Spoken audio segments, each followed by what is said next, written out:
देखिए हम लोग पढ़ेंगे आज ध्वनि के बारे में, साउंड के बारे में कि साउंड क्या होती है, ध्वनि क्या होती है। तो देखा जाए तो देखिए साउंड की इंग्लिश क्या होती है, ध्वनि की इंग्लिश क्या होती है, साउंड होती है। ध्वनि की इंग्लिश साउंड होती है। तो हम लोग को जानना है कि ध्वनि किसे कहते हैं, ध्वनि होती क्या है, इसकी उत्पत्ति कैसे होती है, कितने प्रकार की होती है, मतलब पूरा इसके बारे में हम लोग जानकारी प्राप्त कर लेंगे। तो देखिए हम बता रहे हैं पहले परिभाषा इसकी ध्वनि की कि ध्वनि क्या होती है, व्हाट इज साउंड। देखिए ध्वनि साउंड, देखिए जैसे कि प्रकाश क्या है, प्रकाश एक प्रकार की ऊर्जा है जिसके द्वारा हम लोग विभिन्न प्रकार की वस्तुओं को देख सकते हैं। प्रकाश क्या है, एक प्रकार की ऊर्जा है जिसके द्वारा हम लोग विभिन्न प्रकार की वस्तुओं को देख सकते हैं। ठीक उसी प्रकार ध्वनि को भी परिभाषित किया जाता है। कैसे, देखिए यहाँ पर ध्वनि एक प्रकार की, ध्वनि एक प्रकार की ऊर्जा है, ऊर्जा है, चाहे ध्वनि एक प्रकार की ऊर्जा है जिसके द्वारा हम सुन सकते हैं, सुन सकते हैं। ये रही ध्वनि की परिभाषा कि ध्वनि एक प्रकार की ऊर्जा है जिसके द्वारा हम लोग क्या करते हैं, सुन सकते हैं। जैसे हम बोल रहे हैं तो आप लोग सुन रहे हैं, हम बोल रहे हैं तो आप लोग सुन रहे हैं, तो मतलब ये जो सुन रहे हैं आप लोग, यही क्या है, ध्वनि है। कोई से कि कोई मोटर वाहन जा रहा है, कुत्ता भौंक रहा है, या फिर किसी प्रकार का साउंड डीजे बॉक्स बज रहा है, तो जो भी कुछ हम लोग सुनते हैं वही क्या है, ध्वनि है। तो ध्वनि एक प्रकार की ऊर्जा है, चाहे ध्वनि एक प्रकार की ऊर्जा का रूप है जिसके द्वारा हम लोग क्या करते हैं, वस्तुओं को सुन, मतलब आवाजों को सुनते हैं। देखिए क्या होगा इसकी परिभाषा इंग्लिश में, sound is a form of energy, sound is a form of energy by which we can hear। बस ये सिंपल सी बात है, sound is a form of energy by which we can hear. ध्वनि प्रकार की ऊर्जा है, ऊर्जा का एक रूप है जिसके हम लोग सुन सकते हैं। तो ये रही ध्वनि की परिभाषा, ध्वनि किसे कहते हैं। अब आगे चलना है कि ध्वनि की उत्पत्ति कैसे होती है, कि हाउ साउंड प्रोड्यूस्ड। ध्वनि की उत्पत्ति के बारे में जानेंगे हम लोग कि ध्वनि की उत्पत्ति कैसे होती है। ध्वनि की उत्पत्ति, तो देखिए हाउ साउंड प्रोड्यूस्ड, आवाज कैसे उत्पन्न होती है, ध्वनि कैसे उत्पन्न होती है। तो देखिए ध्वनि की उत्पत्ति की नारल प्रक्रिया है कंपन। किसी वस्तु में क्या होता है, कंपन होता है, तो कंपन के फलस्वरूप ही ध्वनि उत्पन्न होती है। जब कंपन होगा किसी भी वस्तु में, किसी भी कण में, तो वहीं से क्या होती है, ध्वनि उत्पन्न होती है। जैसे हम बोल रहे हैं तो हमारे गले में कंपन हो रहा है, ढोलक जो बजती है उसमें कंपन होता है, पीटते लोग तभी आवाज उत्पन्न होती है।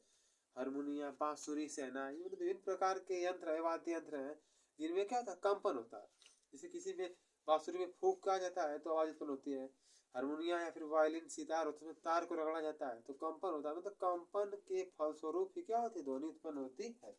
तो ध्वनि की उत्पत्ति कैसे होती है, लिख रहे हैं यहाँ पर हम शॉर्ट में, कंपन के फलस्वरूप। तो याद रखिएगा इस बात को कि ध्वनि की उत्पत्ति कैसे होती है, कंपन के फलस्वरूप। जब कंपन होगा किसी वस्तु में तो वहीं से ध्वनि उत्पन्न होती है। तो ये दो बातें रही इस ध्वनि के बारे में। फिर आगे चलेंगे हम लोग कि क्या होता है ध्वनि। तो देखिए आगे हम लोग पढ़ना है, इसका दो ठो गुण है ध्वनि का, प्रबलता और तारत्व। ध्वनि की क्या है, दो क्वालिटी है, प्रबलता और तारत्व। तो उसको समझा जाए, उसको जाना जाए। देखिए प्रबलता क्या होती है, प्रबलता, इसकी इंग्लिश होती है लाउडनेस। प्रबलता की इंग्लिश क्या होती है, लाउडनेस होती है। तो समझिए ध्यान से कि प्रबलता क्या है। देखिए प्रबलता ध्वनि का वह गुण है, प्रबलता ध्वनि का वह गुण है जिसके हम लोग क्या समझ सकते हैं कि ध्वनि तीव्र है या फिर मंद है। प्रबलता ध्वनि का वह गुण है जिसके हम लोग समझते हैं कि ध्वनि क्या है, ध्वनि तीव्र है या मंद। यही देखिए प्रबलता होती है। मतलब प्रबलता ध्वनि का वह गुण है जिसके अंतर्गत हम लोग क्या समझते हैं कि ध्वनि तीव्र है, तेज है या फिर मंद गति की है। जब ध्वनि तेज रहेगी तो हम लोग कहेंगे प्रबल ध्वनि, और जब मंद रहेगी तो उसे क्या क्या कहेंगे हम लोग, प्रबलता कम उसकी। जैसे जो बादल उदल गरजते हैं तो उनकी तीव्रता ज्यादा होती है, वो ज्यादा सुनाई देते हैं। या फिर पन्ना पलटते हैं हम लोग तो उसकी क्या होती है, आवाज धीरे होती है, मंद होती है। तो यही है प्रबलता। तो प्रबलता ध्वनि का वह गुण है जिसके द्वारा हम लोग ध्वनि तीव्र है या मंद है इसकी जानकारी को प्राप्त करते हैं। अगली पॉइंट है देखिए तारत्व। अगली पॉइंट क्या दिया है, तारत्व, जिसकी इंग्लिश है पिच।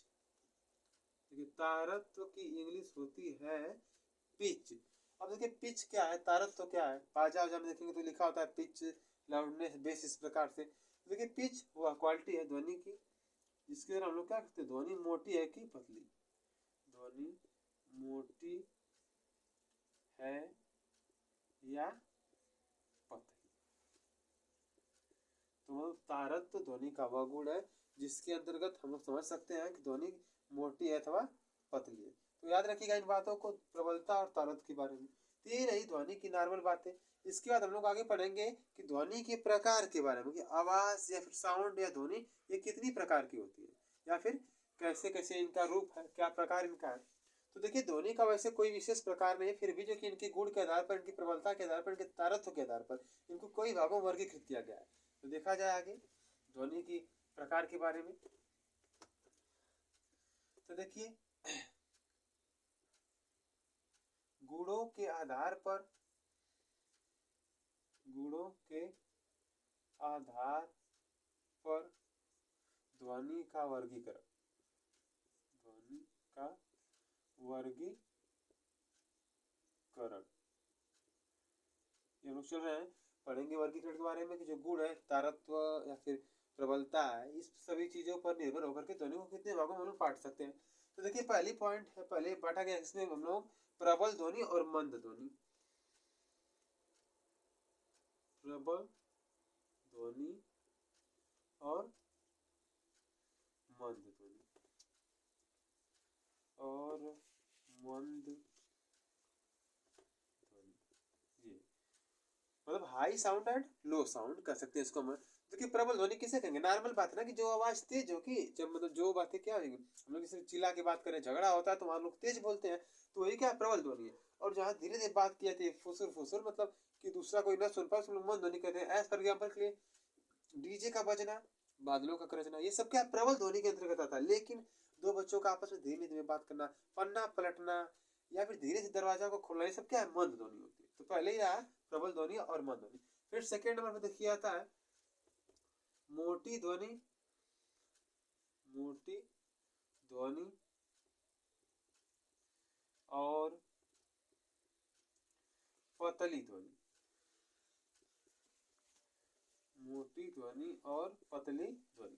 तो देखिए मोटी ध्वनि, मोटी ध्वनि मतलब जो मोटा बोलते हैं हम लोग, और पतली ध्वनि जो पतली आवाज आती है। जैसे फॉर एग्जाम्पल जो कुत्ते होते हैं, कुत्ते भौंकते हैं तो उनकी आवाज क्या खतरनाक लगती है, खूब मोटी लगती है, भाव भाव बोलते हैं। तो लेकिन जब बिल्ली बोलती है म्याऊं म्याऊं, तो उसमें क्या होता है, मतलब मीठा लगता है, थोड़ा सुरीला लगता है, जो पतली लगती है। तो जो आवाज क्या हम लोग को थोड़ा पतली सुनाई थी उसे पतली ध्वनि कहेंगे, और जो है कि जो ज्यादा मोटी सुनाई देंगे उसे हम लोग मोटी ध्वनि कहेंगे।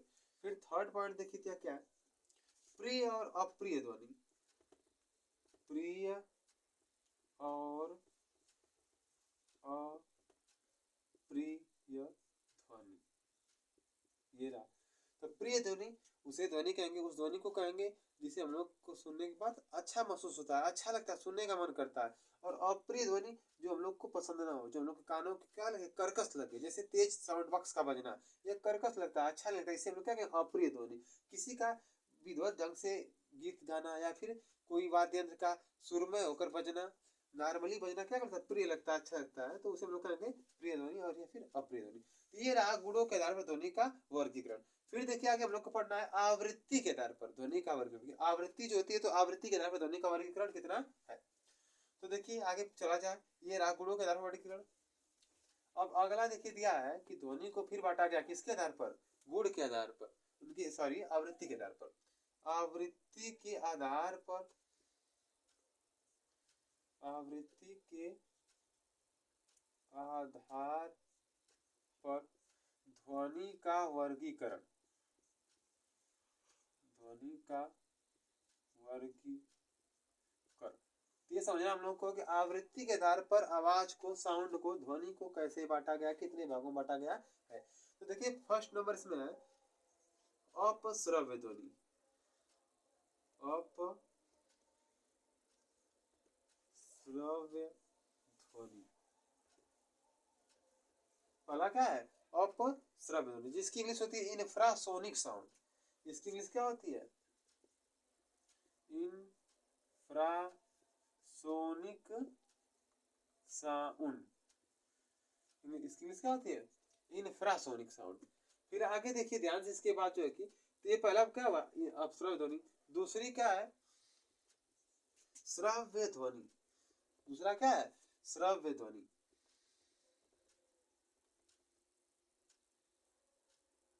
श्रव्य ध्वनि, इसका नाम है ऑडिबल साउंड। इसका नाम क्या है? Audible sound.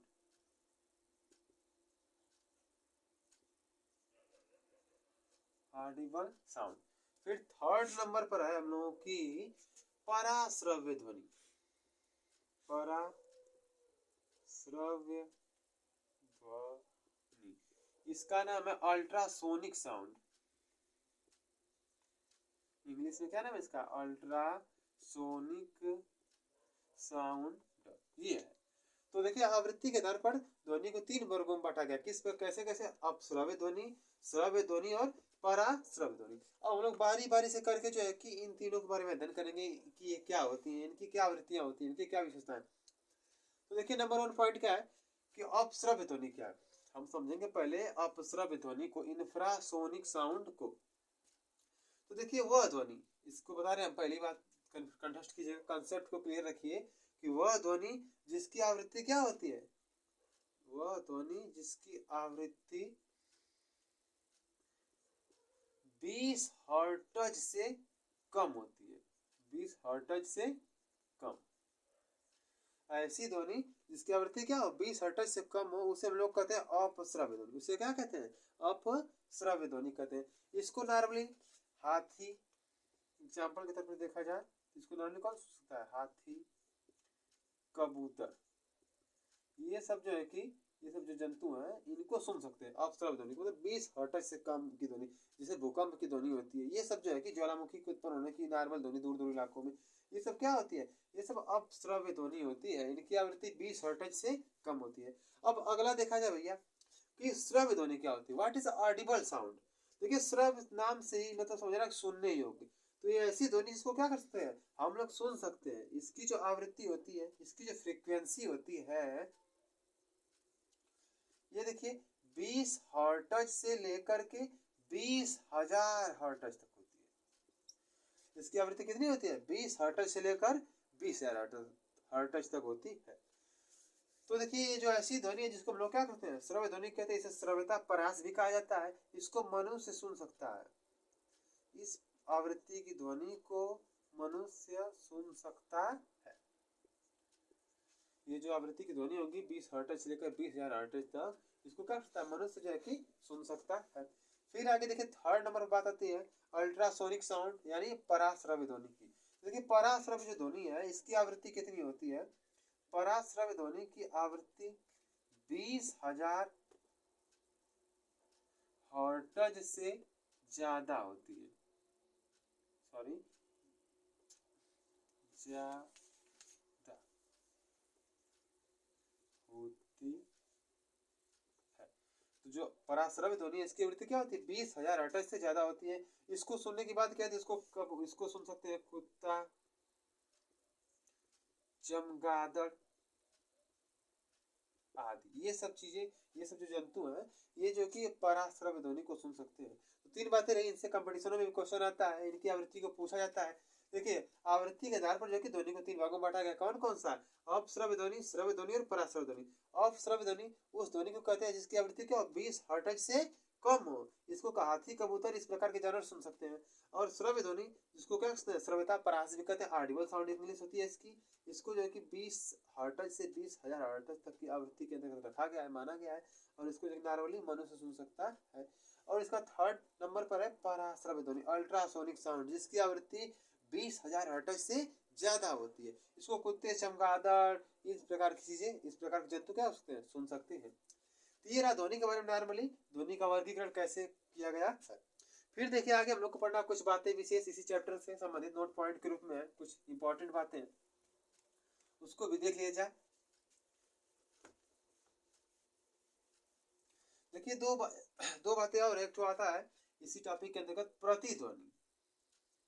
प्रतिध्वनि इसके बाद इसकी न्यूज थी रिवर्बरेशन।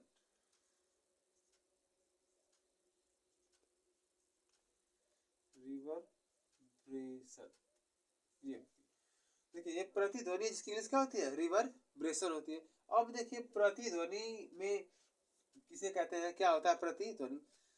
तो देखिए प्रतिध्वनि का मतलब होता है कि जब हम लोग कहीं बोल रहे हैं, जैसे किसी बड़े हॉल में, किसी पहाड़ी या फिर किसी गुफा को बोलते हैं हम लोग जब है तो बोलते हैं हेलो, तो फिर से आवाज आती है हेलो। मतलब होता है ना बड़े बड़े हॉल में आप लोग बोलेंगे, कहीं सिनेमा हॉल में गए होंगे या फिर किसी बड़े हॉल में जाएंगे, किसी पहाड़ी के ऊपर चिल्लाएंगे एक बार कि किसी का नाम लेकर बुलाएंगे फिर हेलो कहेंगे तो दोबारा हम लोग को आवाज सुनाई देती है। तो यही क्वालिटी क्या होती है प्रतिध्वनि की होती है, मतलब आवाज का दोबारा सुनाना, आवाज का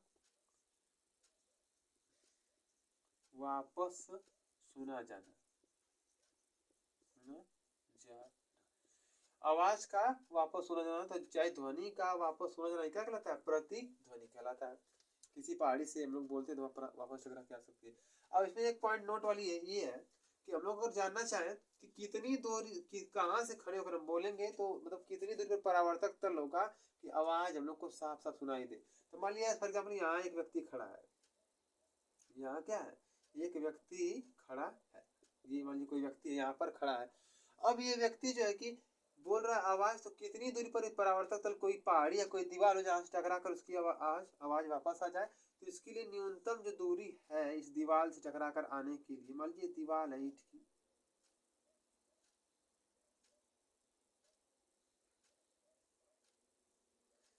ये मान लीजिए कोई दीवार वाला है, तो इसकी दूरी होती है मैक्सिमम कम से कम 16.6 मीटर, मतलब 16.6 मीटर दूरी रहेगी तो हम बोलेंगे कहीं से तो वो आवाज एकदम स्पष्ट वापस आके लोग सुनाई देगी। तो ये क्वेश्चन कभी कोई परीक्षा में पूछता है कि प्रतिध्वनि को सुनने के लिए न्यूनतम कितनी दूरी चाहिए, तो उसके लिए क्या होगा 16.6 मीटर, 16.6 मीटर, इतनी दूरी चाहिए हम लोग को प्रतिध्वनि को सुनने के लिए। तो ये रहा प्रतिध्वनि के बारे में। आगे एक पॉइंट इसमें, इसको कहते हैं गूंज कहते हैं। अगली पॉइंट का नाम क्या है, गूंज, जिसकी इंग्लिश होती है इको। बाजा वाजा सुने होंगे आप लोग कि इको बढ़ाइए थोड़ा, जहाँ गाना बजता है तो इको बढ़ाते लोग, सिंगर बढ़वाते हैं अपना। तो देखिए गूंज इको क्या होता है, नहीं बोलते लोग हेलो एक बार बोलेंगे तो 3 बार आएगा हेलो हेलो हेलो।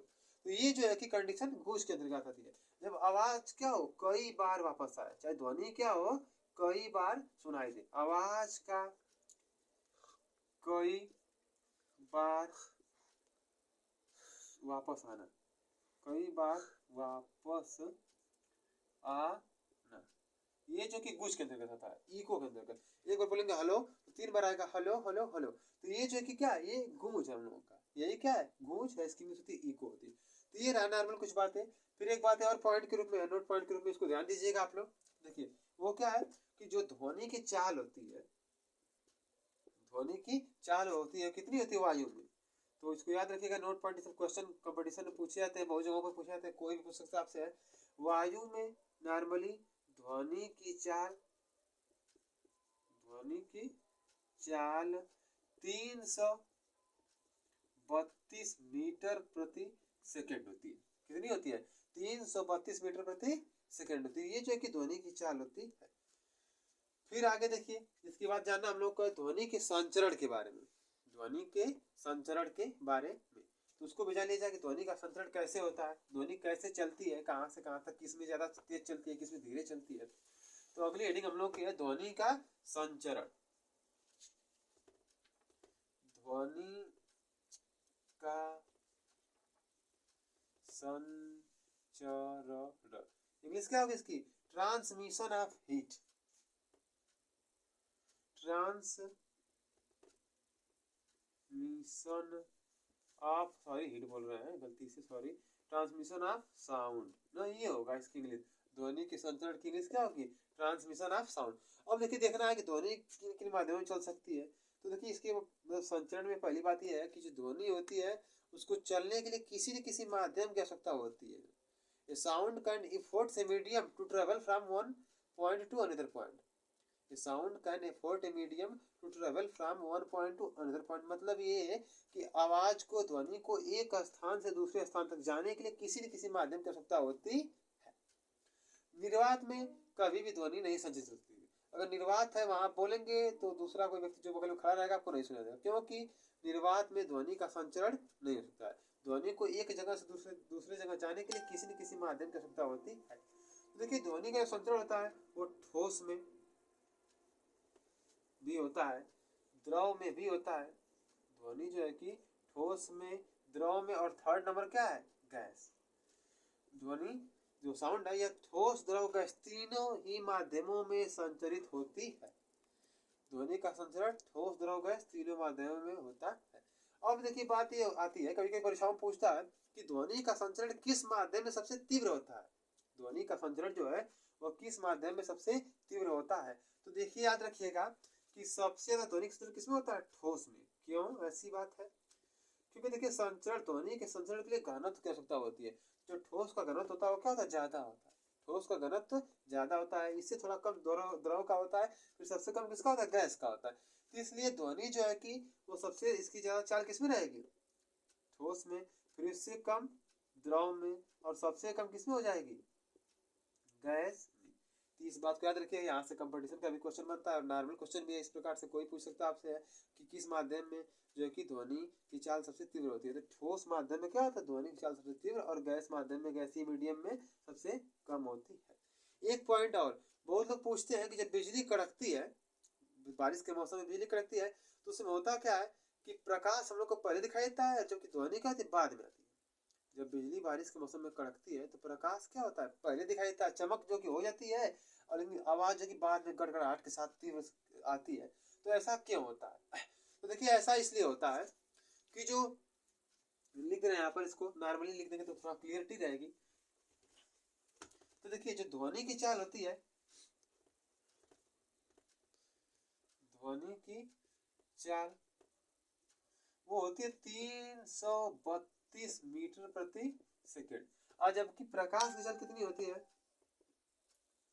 प्रकाश की चाल होती है 3 गुणित 10⁸ मीटर प्रति सेकेंड, ये होती है। तो देखिए नॉर्मल देखने से समझ में आ रहा है कि ये 3 के पीछे 8 जीरो लगा हुआ, और यहाँ कितना क्या 332। तो इससे स्पष्ट है अंतर कि जो ध्वनि की चाल है, ये ध्वनि की जो चाल है,